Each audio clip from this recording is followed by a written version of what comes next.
Hello, everyone, and welcome to today's training on Arkansas's REAP concussion management protocols. We appreciate you joining us today. Today's training is being recorded for others to view as time allows and for your reference as well. I am Haley Cushion from NASHA, which is the National Association of State Head Injury Administrators. Arkansas has partnered with us to bring this training to you today. If you have any questions during our presentation, please ask them in the questions area in your attendee panel. A certificate of attendance will be sent through email after today's presentation.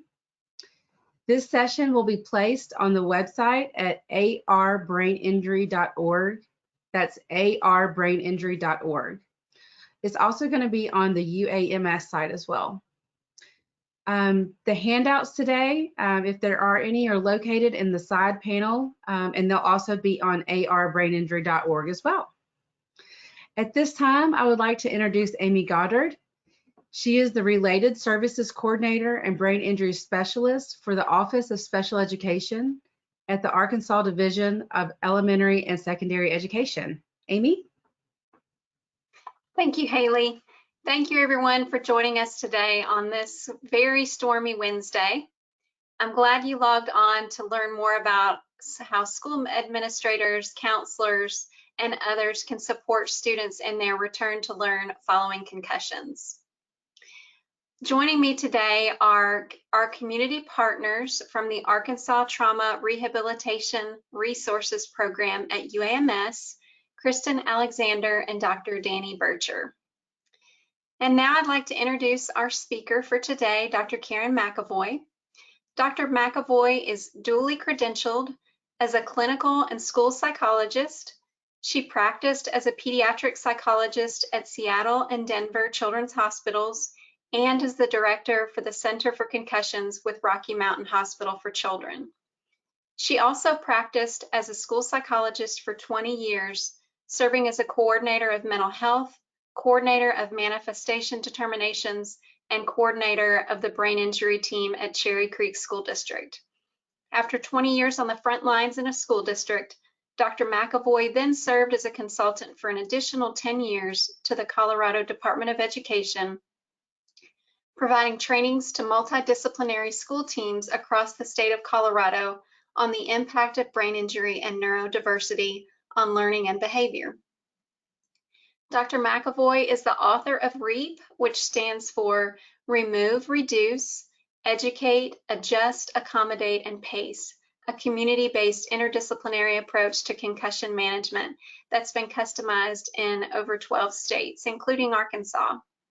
She is also the co-founder and owner of GetSchooledOnConcussions.com, which is a website and training curriculum that empowers educators to oversee and direct return to learn efforts for students with concussion as they return to school. Dr. McAvoy continues to keep a foot in each world of medicine and education. Half-time, she provides assessments and treatments, as well as consultation to adults and children suffering from mild, moderate, and severe brain injuries. At this time, I'd like to present Dr. McAvoy. All right, thank you so much, Amy. Thank you for that introduction. And thank you to Haley and to NASHA for sponsoring and helping Arkansas move forward with their REAP booklet and all of these trainings that go along with that. So I am thrilled to be here with you all today. Today we are going to focus on REAP and its use for the administrator, the counselor, the school mental health person, the school nurse. I understand we have some athletic directors, athletic trainers on, which is always great to have such diversity with all of those different disciplines taking care of these kids. So I'm going to cover kind of the basics of REAP and try to incorporate a little bit more of what might be of interest to administrators and counselors. And then I want to hopefully have some time at the end for some questions. So if you do have questions, please do put them in the chat box so that we can get to those at the end. Also, just wanted to remind everyone that if you have a tornado siren go off or something that you need to just drop off of this, Just take care of yourself, do what you need to do. We'll continue with this presentation because I'm in Colorado. We're not having any weather right now. We'll record this and it will be available for you if you need to jump off. All right, so I am going to start with concussion management at the beginning, which if you are an athletic trainer, you know this, that it primarily, concussion management came from return to play legislation. So back in 2009, we were having young athletes who were having concussion, taking a second hit to the head, and then they were having either brain damage or in some cases death. And that led to all states beginning to move forward with return to play legislation. And in all cases, we knew that we needed to educate the adults around the student athlete. We needed to remove that athlete if there was suspicion of concussion, and then we needed to return them safely back to play under some kind of medical clearance. And in every state, there will be different providers who can clear them back to play. So you can see this map here, started in 2009. It was completed, it was all colored in by 2014 with every single state and the District of Columbia moving forward with return to play or return to sport legislation. And that just sport, we're not even talking about return to learn yet. My beginnings with concussion management came as a school psychologist at Grandview High School. It's a large school district. Cherry Creek is a large school district here in Colorado. I was the psychologist at Grandview High School when we had a case of second impact syndrome. So we had a freshman football player named Jake Snakenberg. He went out, got a concussion in practice the week before. Went back out the next week. It took out about a week off, but this was in 2004 when we didn't know a lot about concussion. And he went back to play the next week before there were all of these guidelines. He was hit in a very small kind of hit during that Saturday morning freshman football game. He collapsed on the field. He was airlifted off and he never regained consciousness. So Jake passed away in September of 2004, which really propelled my career in the world of concussion forward because I was the school psychologist in that school, but also ended up writing REAP as a result of that. So for those of you who know, Jake passed away from second impact syndrome, which is a phenomenon of having one concussion and being still symptomatic from that concussion, taking another hit to the head in a short period of time. And that second hit to the head is what causes a chain of events that can result in massive hemorrhaging, leading to brain damage or death. And in Jake's case, it led to death. This is a phenomenon that we're only seeing in younger students. We haven't seen it in anyone over the age of about 26. So it is something that must be something about the mechanism of the adolescent brain that that puts these young athletes at risk for taking two sequential hits in the head. So in 2007, we finished a study that we were doing at Grandview High School. We were 3 years past Jake's death, and then in 2009, I sat down and wrote REAP. So you can see here, this is the Colorado version of REAP, and it spells out the steps that we want schools to think about as they are creating their concussion management protocols in your schools. And we've now customized this for many other states. If you are wanting to download this for your state, this website has all the different states that have customized, reapconcussion.com, and you can see on there that we have many states that have downloaded or that have customized, and Arkansas is on there as well. So here is your version of REAP that we're very excited to have for you. This has not only your own you know, some of the same basics of the REAP manual that we have in Colorado, but also is very customized to your state with your own resources, your own stories, and many of your own professionals in your state with some tips and guidance that are good for you to have. So let's start with the definition of concussion so we're all on the same page. The definition of concussion is that basically if you take a hit to the head or a jolt to the body that shakes the brain in the skull, that is enough to cause a concussion. If there is some injury, some incident, some hit to the head or jolt to the body, and then even one symptom, That is enough to suspect a concussion. And it does not need to be a loss of consciousness, which is one of the old definitions of concussion. Actually, loss of consciousness only happens about 10% of the time. So we do not rely on that as a diagnostic criteria.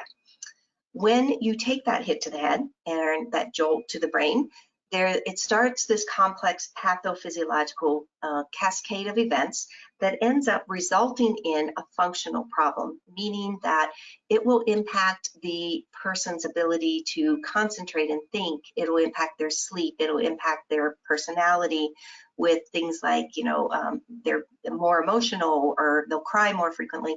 And it will impact their ability to manage with lights and sounds, etc., that kind of thing. It's not a structural problem, meaning if we were to look at it under a CAT scan or an MRI, we don't actually see changes to the brain. That's because a concussion is a cellular injury, and CAT scans and MRIs don't pick up cellular injuries. So it's a functional problem. It's what we see in the behavior and signs and symptoms after a hit to the head that lets us know that there's a concussion. So if you are a counselor or if you are a teacher and or of course the school nurse knows this, if you see someone take a hit in the hallway and then a little bit later they're complaining of a headache, that should be suspicious to you that that's possibly a concussion.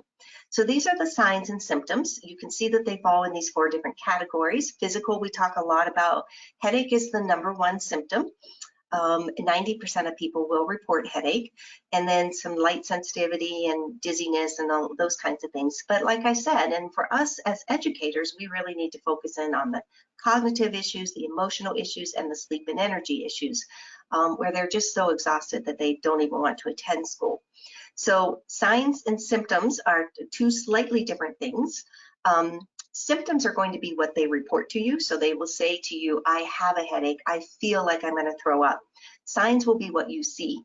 So if you have a student who is repeating the same question over and over, or is putting their head down, or is actually vomiting, or is stumbling and bumping into walls, that's going to be signs. They may not even report those things to you, but you can see them. Symptoms will be what they report to you. So you want to ask for both of those. And while we know that concussions happen in sports, and that's really where all of this came from, like I said, in 2004, you can see here that the research shows that certain sports are at higher risk than others. Like football, of course, is always the highest number of concussions, but you can see that girls' sports are not too far behind that. And this is interesting data in general. Like, for example, cheerleading is the 3rd highest number of concussions in practices, not in competitions. And so they're interesting dynamics about which sports have higher numbers of concussions for various reasons. And of course, in different parts of the country, you're going to have different sports. So there's a high number of concussions in surfing in Hawaii, and there's a high number of concussions in snowboarding here in Colorado. So every state has its own. So we know, of course, that is of concern if you play any sport at all, not just organized sports. But what's most alarming to us as educators, and why we really jumped on this return to learn bandwagon with our REAP and put more information in there, is because we as educators are now finding that about for every student, or for all the students that we're managing in schools, about half of them had their concussion in a sports related way. The other half had their concussions in a non-sports related way, like a motor vehicle accident, like a slip on ice, like a playground accident, or falling off their bicycle. And the reason why that is so significant is because we have athletic trainers in many of our states that take care of our student athletes, but we're not necessarily catching all of the students who have concussion from other mechanisms. And it might not get reported to the school. So we really want to make sure that we are taking care of all of our students, whether they got their concussion in a sports-related way or whether they got it via assault or motor vehicle accident or some other kind of accident. And of course, as educators, we know that all students must return to learn, even if they don't return to play. So we are very concerned about the period of time that they are recovering where they're having to do school, which can be up to a number of weeks. And we don't want them struggling through that time academically. But when you really look at brain fog or cognitive inefficiency, which is really what a concussion is, you as educators know that there are many other conditions that can bring that on as well. So the concepts that you will learn here today for concussion, we've actually had to apply some of those to students returning to school post-COVID because brain fog is a common symptom with COVID. We have to apply those to students who return to school after trauma or after mono or flu. So if you think about your students who are having difficulty concentrating and learning because something else is going on in their life, medically or psychologically, some of these same concepts will help you with those students as well. So the research shows that 70% of students with a concussion will get better within about 28 days. So that's about a month. So for every student that you are working with or you're setting up a protocol in your school, think about a month, basically, in terms of wanting to support these students. Now, some will get better within a week and some will get better within 6 weeks, but somewhere in about a month's time, it's not out of the ordinary to see people struggling or kids to be struggling. So if 70% of students with a concussion get better within a month, where do our academic supports really need to fall? They need to fall in general education.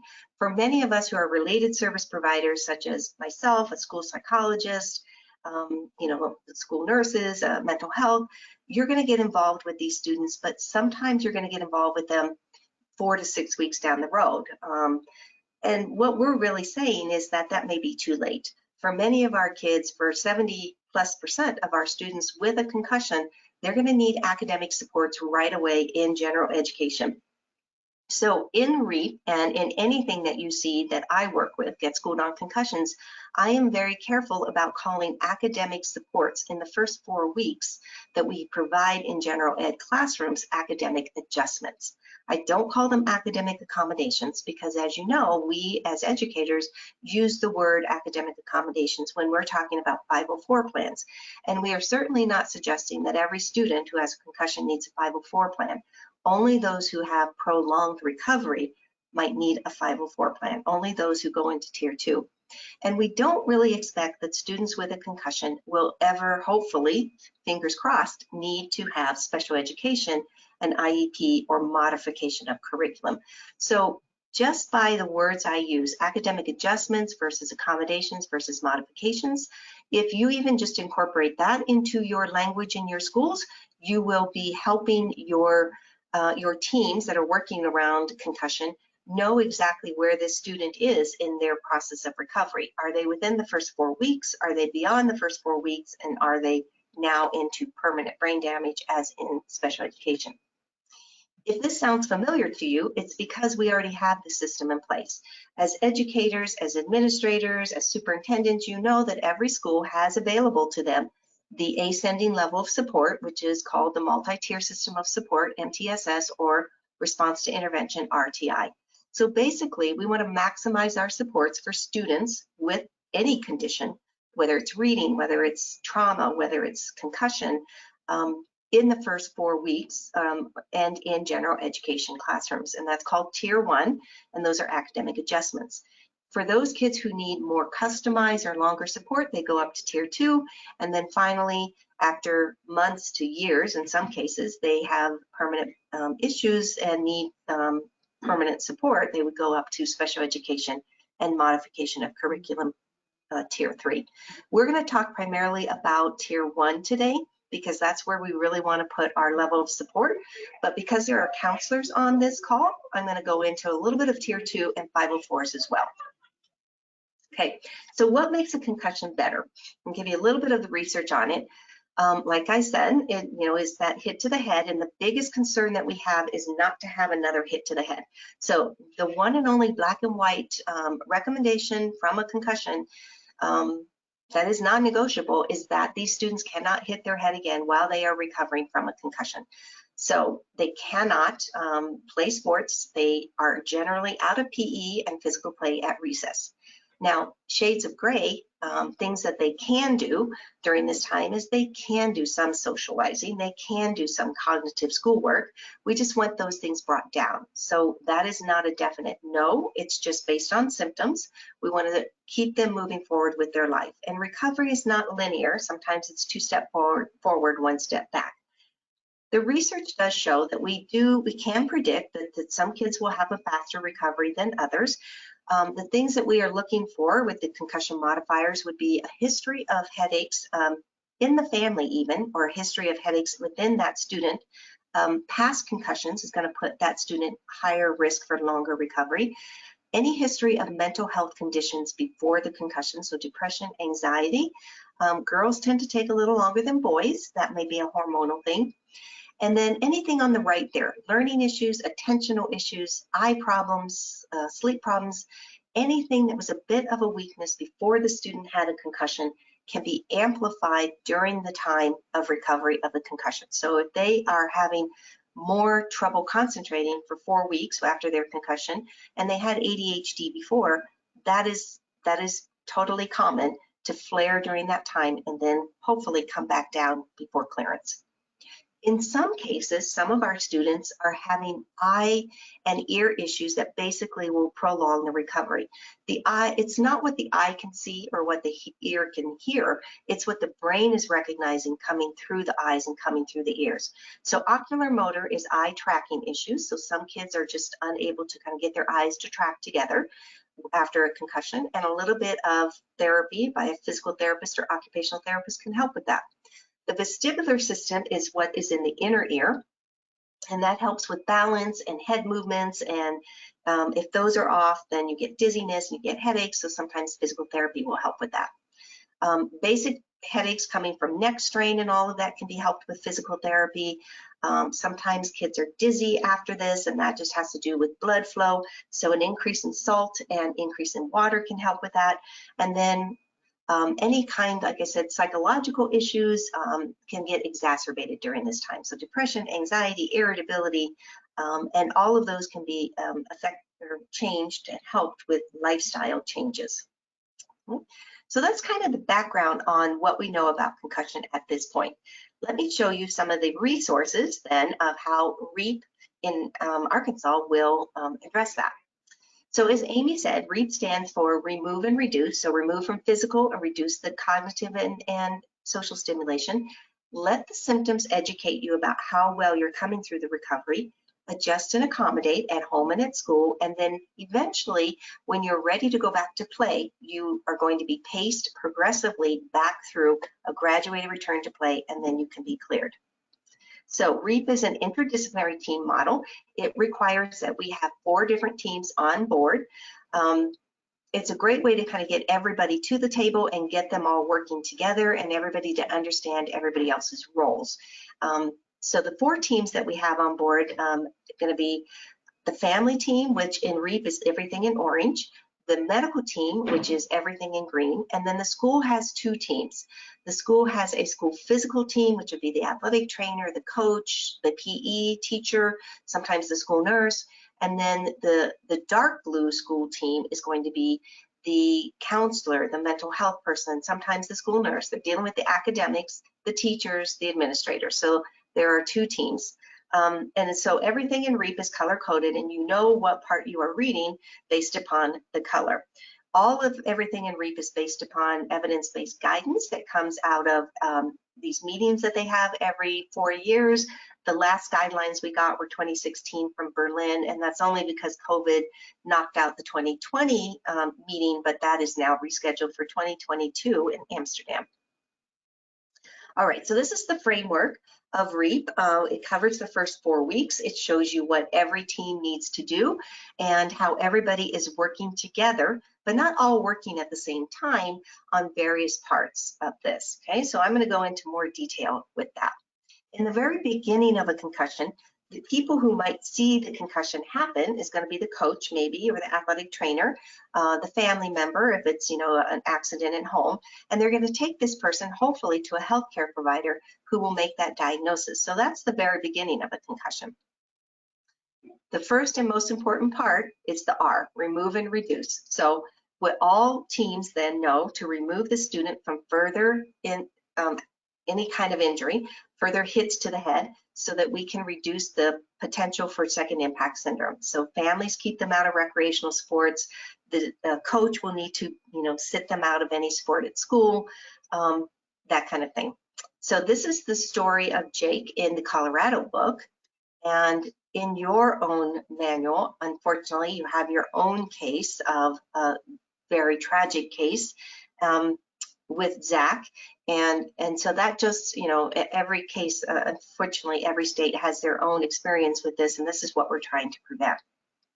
So after we remove them from the beginning, the school physical team might be involved in helping to support the student to, keep them engaged with being with the team, but not playing, coming to school and work, hopefully teachers cutting down the demands, but they're really, once they have identified the concussion, they can't really play the student. They might be checking in on symptoms. What is the medical team doing? Once they have seen the student, made the diagnosis of concussion, ruled out a bleed or anything else, then they might be involved in recommending the different kinds of therapies that we talked about. So they may refer to ocular motor, vestibular therapy, or cervicogenic therapy for the neck, and then educating the family and the student on what to expect. The education part, what this body is educating us about, is how well is the student getting through the signs and symptoms? What, in the beginning of a concussion, just having the lights on may be too much, and that might provoke symptoms. But eventually, as the student gets better, they might be able to get through half the day before they start to have symptoms. So the symptoms are the monitor, the barometer of how well you're coming through the recovery. I always like to think of this as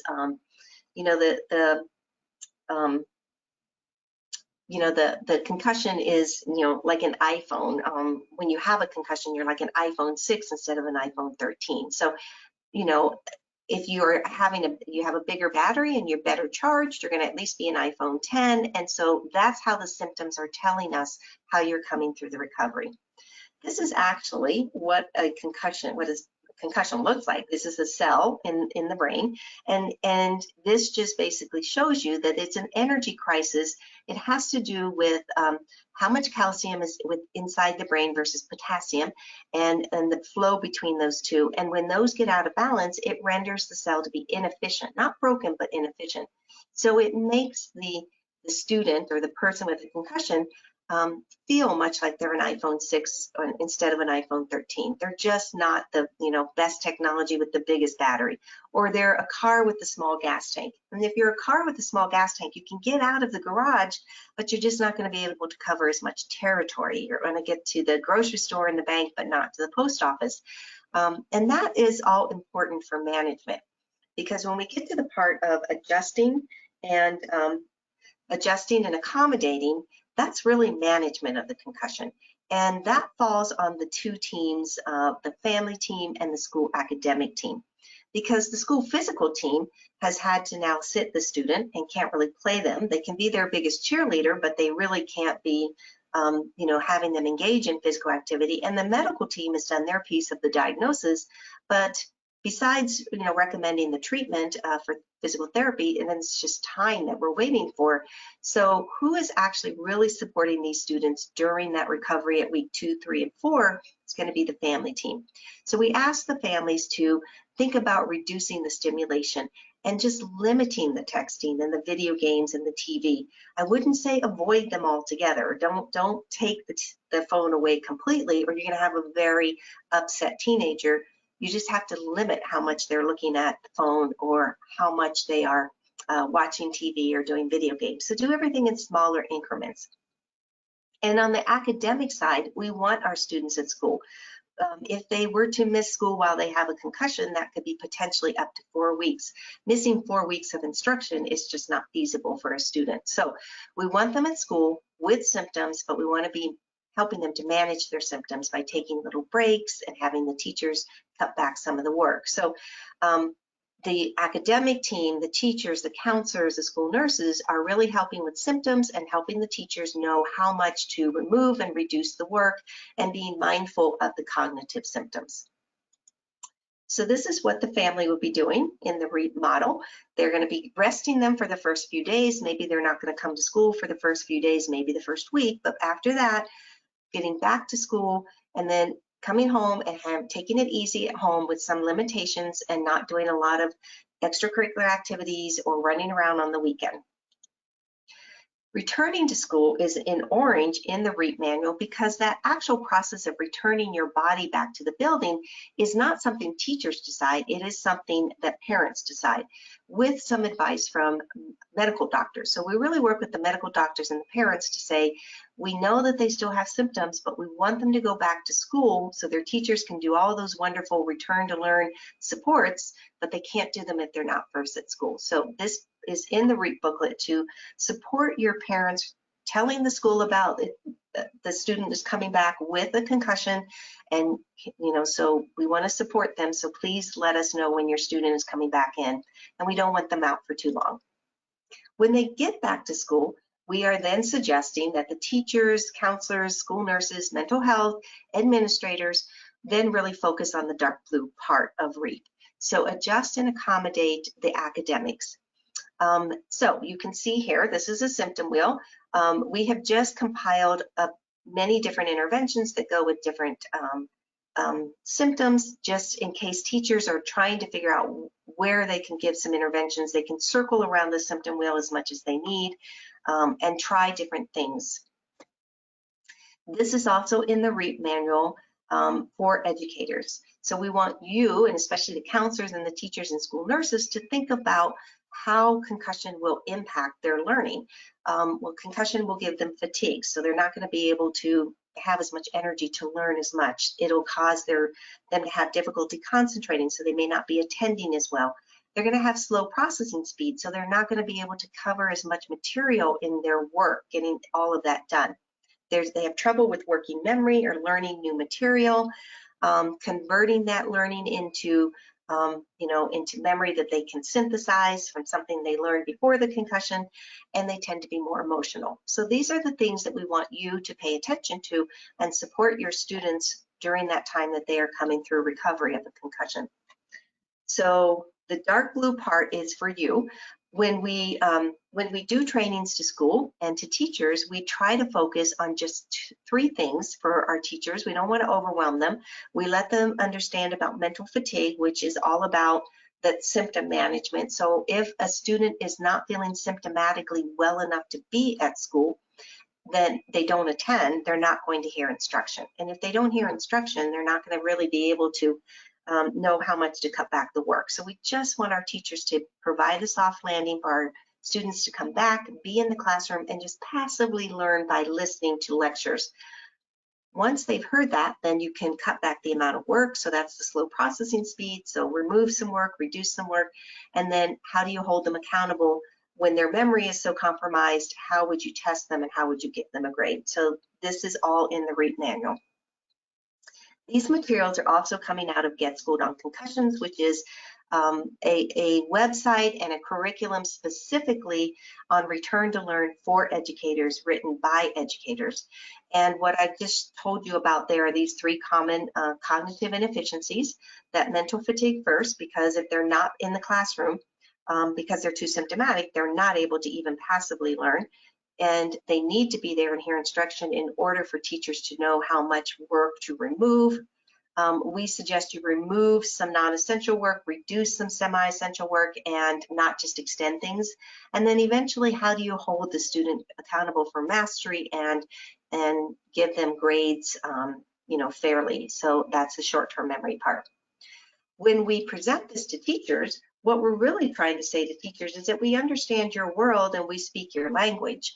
First of all, they need to be in the classroom to hear instruction, and then we want the teachers to feel empowered to decide what work is absolutely essential in their class. It's not up to us in a clinic to decide that, long division is what's essential in a math class. If the teacher feels like that is not necessarily essential right now. What I really want them to work on is their multiplication table.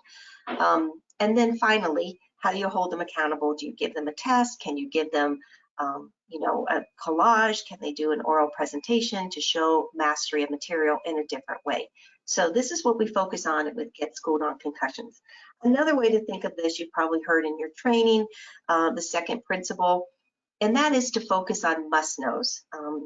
Try to limit the nice to knows, maybe add in a couple need to knows, but really just focus on the must knows and bring that down to just do basically essential learning, and having the student with a concussion, regardless of how they got the concussion, and they have compromised memory and learning, just focus on the fewer essential items that you need them to focus on. So what we've been talking about here then is this, how you would go forward with this, that basically the tier 1 interventions, which is really for the classroom teacher. So if you're a counselor, a mental health, athletic trainer, you're probably trying to get as much of this information down to your teachers as possible. And I will go into a little bit about what to do with tier 2, but the more we can get this in tier 1, the less we're going to contribute to our kids going on to protracted recovery.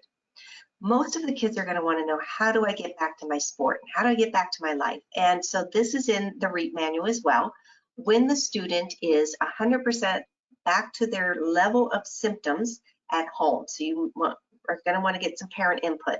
When the student is back to their pre-concussion learning level at school, so you're going to want to get some teacher input.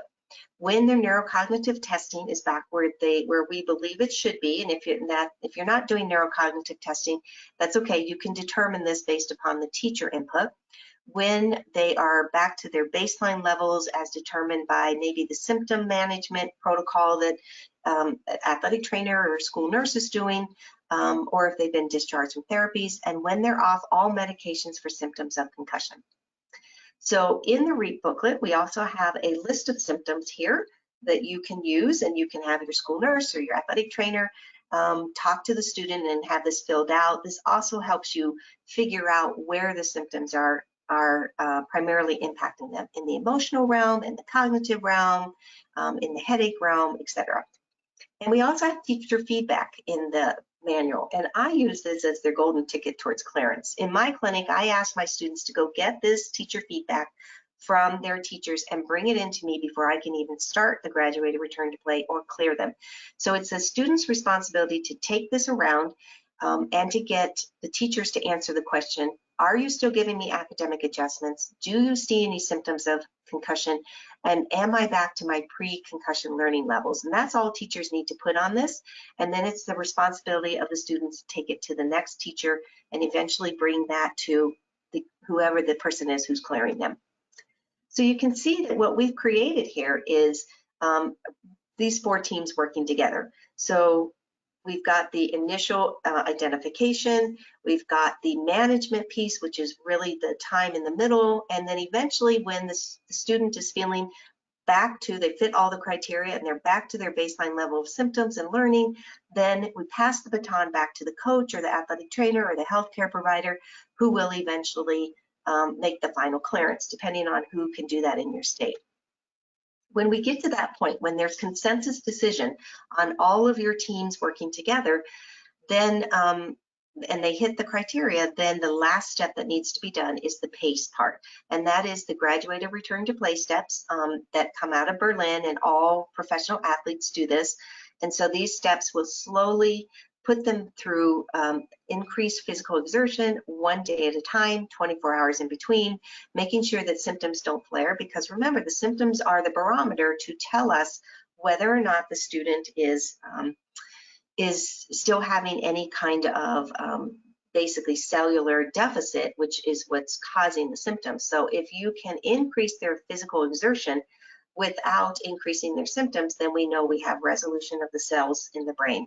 And so then we can put them on to the next step and the next step until finally we can get them to the point that they have gone through these steps with no symptoms, and then they clear. Okay, so that's kind of the basic information for the acute concussion, the first 4 weeks.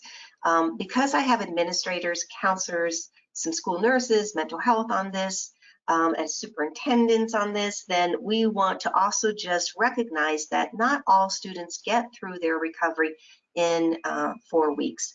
The things that tend to make students go on and have longer recovery, I put into 3 categories.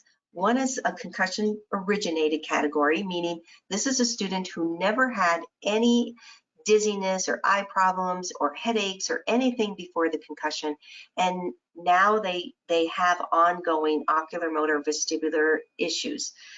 They may be getting better, but they're just not ready to clear in 4 weeks, and they just need more rehabilitation. So that would be concussion originated. I have a lot more students, though, who are in the concussion exacerbated category, and those would be the students who had headaches before, they had mental health issues before, they had motion sickness before, and now with a concussion, everything is amplified and exacerbated. And so now we've got 2 things that we're working on, and it just takes longer to get through both of those because they're contributing to each other. So that's concussion exacerbated. You're going to have to figure out what's the best treatment to go with, and focus on that and kind of go back and forth. And then the last category gets talked about a lot in concussion management, which is the group that people used to call malingerers. Now we call it misattribution of symptoms. Basically, the kids who have no objective evidence of concussion anymore, but they continue to say that they're not better. Maybe because they've got anxiety or depression, maybe because they don't want to come to school anyways, maybe because parents are overly anxious about them returning to school, or there's some reason for them not to be at school, like they're taking care of a younger sibling, or there's a lawsuit going on. There of course is always that category, but I don't really, I want to believe first or rule out that there's not concussion originating problems or exacerbating problems before we say that it is just simply lingering. And depending on what could be holding up the recovery, your interventions are going to be slightly different. If it's concussion originated, you're probably going to keep your therapies going longer. If it's concussion exacerbated, you're going to keep your therapies going longer, but you might have to shift which therapies. I mean, no amount of vestibular physical therapy is going to really help a person who is massively impacted by anxiety. And if it's misattribution of symptoms, they don't want to come to school because of school phobia, then you have to kind of remove the issue of the concussion and deal with the school phobia. So again, remember that this is what the teachers are focusing on when this kid comes back to school. So we're focusing first on symptom management, then workload management, and then mastery of grades. So you can also see that the phases of recovery will require you or help you to think of this differently. In the first 4 weeks of a concussion, symptom management is the biggest issue. Getting them to school, keeping them at school, keeping them comfortable at school, cognitively available to learn so that you can cut back their workload management, and just keeping up those grades. But beyond 4 weeks, 5 to 9 weeks, you should not have a student who is hugely symptomatic. That drops to the bottom. At that point, you're really just managing workload and how to keep those grades going. And if this is a student who is like 3 months out from a concussion, you really should not be having symptom management issues. That student should not be that symptomatic. They should be focusing on keeping grades going and whatever it is that they need to continue in their therapies for, but they should not be so symptomatic they cannot be at school. So this is just a little cheat sheet for you to know that our generosity about managing symptoms is in the front end of a concussion. So when you get to tier 2, you might be saying, well, do I do a 504 for this student with a concussion? And you can, but you don't have to. Some schools do 504s quickly, some never do at all. And I've seen students be taken care of either way. If you are going to do a 504, it's based upon a decision that you need to make on length of time and or severity of symptoms, and then plus need. So when we look at length of time from short to long and severity from low to high symptoms, that sort of gives you an idea of how you might decide when and how to do a 504. If you have a student with a short length of time, maybe a week or 2, and low level of symptoms, you will likely not move forward with a 504 because you don't need one. It looks like that's resolving pretty quickly. If you have someone with a short length of time and very high symptoms, so they're very impacted in the beginning of a concussion, but they resolve fairly quickly, you might not do a 504, you might, it just depends. Just because the symptoms are severe does not mean that it's going to be a really bad outcome. Those often do resolve. If you have a long length of time and high symptoms, it's probably wise to do a 504 because you're buying time for yourself just to figure out what's going on, and you're working very closely with the medical providers because this would be a medical outlier. It's not standard for a concussion to be a long length of time and very high level of symptoms. A long length of time and low level of symptoms might be something that you see, and you might do a 504 in an area or two, just so that you can continue to support longer in one or two areas. But you don't have to either. We don't expect that the concussion will be impacting them in every class. And so if you do a 504, don't forget to remove that later. And we would suggest that you not do a 504 for concussion in general, because you are then getting you are then saying any of these issues on this symptom wheel is, you need to have the 504 in place until these go away. But what adolescent doesn't have some emotional issues at some point or isn't somewhat tired at some point? So it's too vague to say a 504 for concussion. What we would suggest you do is that when you get to a 504, you look at one or two areas of specific need and you narrow it down and you're prescriptive for that one area. So for example, 504 for slow processing speed, secondary to a concussion, would naturally lend itself to academic accommodations of a reduction in work in some classes, maybe not all, and some extended time in some areas and not all. And so we just really want the school to think about what the need is. Don't do accommodations based on the diagnosis, but do it on the need. And the minute the student doesn't need this anymore, then go ahead and remove it. All right. I think that is pretty much the content that I have. The rest of the REAP book, those last parts that I talked about, Tier 2, are not in the REAP book because we really wanted to focus the first 4 weeks in the REAP book. If there's more that you want or any of that information, you can contact me directly if you're a counselor or administrator or mental health or school nurse and want some of that other information. But I just threw that in there because you're going to probably be dealing with that level of Tier 2, kids at Tier 2. So if you have other questions, Amy is a great resource for you there. You can see here that we've got some Arkansas and national resources. This is your concussion legislation in your state that covers your return to play legislation. So that's on the back of your REAP manual. And these are the partners that brought in REAP to you. And so these are the ones who are spearheading all of this in your state and helping you to get these supports for your students. So I'm going to end with, it takes a village to do concussion management. It's not hard. It's actually easy work, but it is complicated work because we have to share, go back and forth and pass the baton to each other, and that can get complicated. But really good, quick, easy interventions are what can help the majority of these students. Resources, I put some in here, Get Schooled on Concussion, I use many of those, and REAP. And then another resource in Colorado for more moderate to severe brain injury is cokidswithbraininjury.com. Here's my information if you need this, and I do have handouts for you, so I will make sure that Amy will get those to you. So here's my information if you want to contact me with any other questions or any resources that are not in the REAP manual. And then the upcoming webinars that we talked about, we've been doing a webinar a month for you guys for different audiences, and the next one will be for families on May 4th. Okay, that is the end of my presentation. I'm gonna have Haley come back in and see if we have any questions.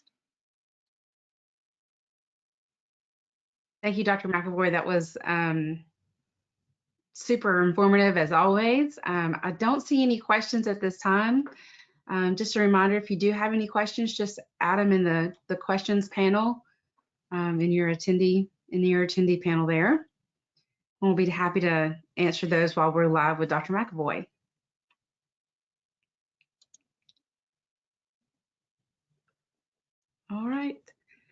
Not seeing any questions. I must have been so clear. That's right. That's right. Great information. Thank you, everyone, for attending today.